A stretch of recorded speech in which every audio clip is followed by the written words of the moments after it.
Həsrətindən dözə bilmir bu qəlbim. De hardasan mənim nazlı dilbərim. Xəyalımda axtarıram mən səni. Bir qonaq gəl mənim gözəl sərvərim. Səni gördüm, səni seçdim cananım. Düşünürdüm senle geçer her anım. Heç kim ile bölüşmerem ben seni. Kurban olsun benim sene bu canım.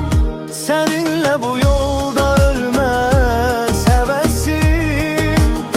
Çünkü sen olmusan eşkim, nefesim. Sevgilim ürəkdən sevirəm səni. Gəl mənim yanıma yaxın kəsin. Darıxdım əlimi hər yana attım. Eşkin yollarında ömrümü sattım. Qışqırdım, səslədim o qədər səni.